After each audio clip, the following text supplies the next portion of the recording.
I have a beef with the Ninja Turtles. You see, if you are going to name a group of crime-fighting martial artist turtles after Italian artists, it seems a little unfair to me that one of them isn't named Caravaggio, because if there was ever one painter who could have held his own in a street fight, it would have been Caravaggio.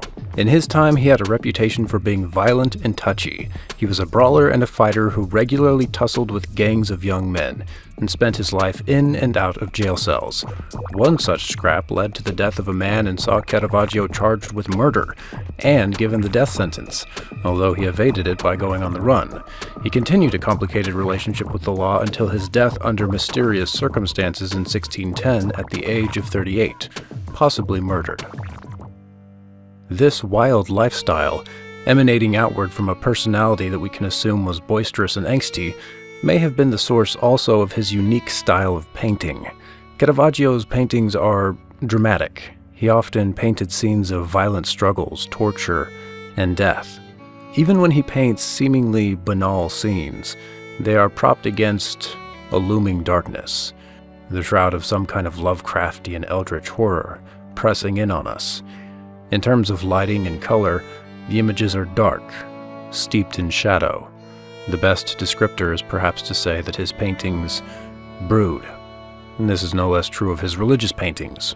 Here we have St. John the Baptist in the wilderness. Just stand back a moment and compare the overall impression of the painting with paintings of John the Baptist that came before. Here we can see St. John by Caracci and Albani, painted around the same time that Caravaggio painted his St. John. By comparison, Caravaggio seems to be painting from a different world. Going back to a previous generation, we have Leonardo and Titian.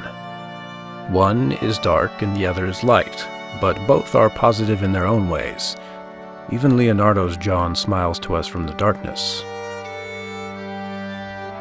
But a smile is nowhere to be found on Caravaggio's John. He is strangely grim for a young man just on the cusp of high school. But as you look at him, how old is he really? It's hard to tell. Is he 16 or is he 30? His shadow has taken him beyond age. Here is a young man who is weighed down with the gravity of his divine mission. Though a youth, he bears the weight of centuries. Some 700 years before John the Baptist lived, the prophet Isaiah prophesied that God himself would come to earth, somehow and in some form. And now when the king comes to town, a messenger is sent in front of him to prepare the people, because the king, after all, deserves their acknowledgement. But more importantly, they need to get out of his way, clear the crowd, make a path for the king to pass through, and the messenger goes before him to cry for the crowd to be parted. But when God comes to town, well, then the messenger cries for the valleys to be lifted up, and the mountains to be leveled, not because God might be hindered, but because there must be no obstruction when the glory of Yahweh shines. Everyone must be able to see. Every Jew of the first century would have known this prophecy, including John, and what's remarkable is that, according to the New Testament, John was to be this messenger that prepared the way for Yahweh. His parents would have pointed to him and said, "That is you. You are the one to clear the path for Yahweh. You and you alone."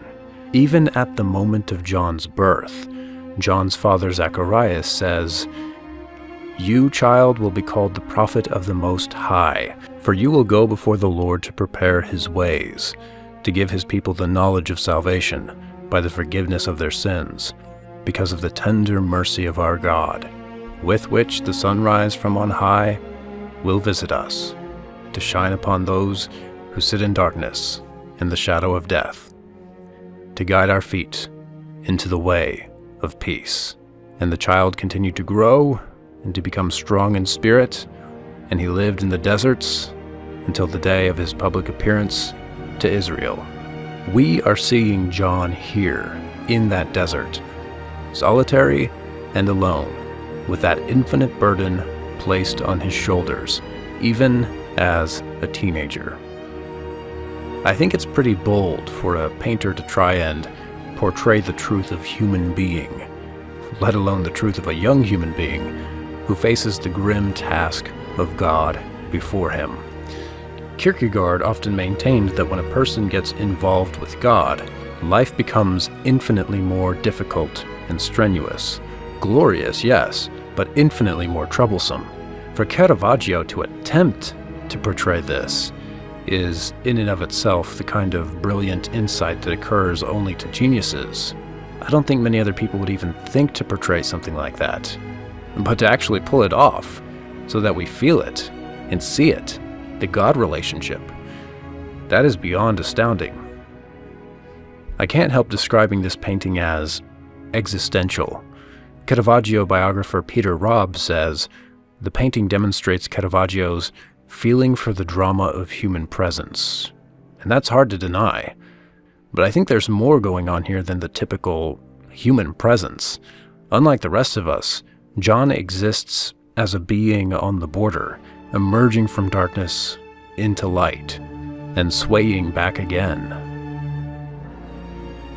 His posture is halfway between rest and poise. The staff rests loosely in his lazy grip. The other hand he folds under his arm, like a good old boy would sitting at a bar making small talk to the bartender he's known since high school. But he's not relaxed. Notice his lats. They are tightly constricted, and the shoulders are raised like the back of a cat. His legs are man-spreaded sufficiently to confidently solidify this territory as his. Yet his heels don't touch the ground as he leans forward into the light, perhaps pumping his leg in that subliminal tick that men do. Now the facial expression. It's a face completely at rest. No strain, no stress, no mask for others to see. And the eyes, they are neither tired or wearied, but neither are they wide open. The eyelids are ever so slightly drooped, yet they are engaged, looking off to the side, as we do when we are deeply contemplating something with open eyes. Not haughty or superior, but serious and concentrated. It is a face that gives absolutely zero craps about you or your opinion. It is not impressed by anything. Unlike Rembrandt's paintings, the young man does not make eye contact with us, does not acknowledge our presence, because there are more important things on his mind than us. Yes, there are more important things in this world than you and me. We feel the tug of a line at our chest, drawing us in. We want to see what he is contemplating. We want to know what could be so momentous. Now let's step back again and look at John as a whole. This figure is embodied truth. It is the idea of divine mission draped in human physiology. The human body contouring to fit an idea. For an idea that is truly believed attacks and shapes the body. Kierkegaard, again, argued that the best way to prove the presence of the king is not by arguing, but by bowing. And as Jacob learned, men who have truly met God walk differently. When you see this painting, especially in person, it becomes an existential education, acting upon your body. It teaches you how to exist and how to move, teaches you how to dance with strings by moving your body for you. If you have met God, as John has, if you have been given such a divine task, as Kierkegaard says that every individual human being has, then your face rests loose in divine indifference. You do not look around to meet the approval of the crowd. You do not timidly shrink and hold your legs together. You do go off and sit alone. You sit contemplating as John sits, to bear the burden. I said before about Van Gogh's olive trees that you feel sucked into the painting. But Caravaggio's painting is different. It's almost the inverse. Rather than abducting us into its world, it invades our world. It claims whatever space it occupies. When you see it out of the corner of your eye, you immediately turn and look as though the SWAT team had just broken down a door where it's hanging. It is large and imposing, and there's a power within the image itself that makes it seem larger than the paintings around it, though they are roughly the same size. Caravaggio's paintings do not cut a window into the wall as Vermeer's paintings do, allowing us to peer into another world. Instead, Caravaggio's paintings take place in our world. In the presence of this painting, my life is no longer my own drama, written and directed by me. It is written and directed by Caravaggio. He puts a robe on my back, a staff in my hand, and bids me act my part in his drama. For his is now the real world, and ours is a fabrication of our ever-waking dream. Just as a man might mistake the friendliness of a woman for flirtation, we have mistakenly taken the world around us, the common way of living, for the real thing. We gasp for a moment. How can I binge Netflix all night in the presence of this? How can I watch a ball game under this shadow? How can I rant on politics? If this be true, everything falls to sand and becomes absurd.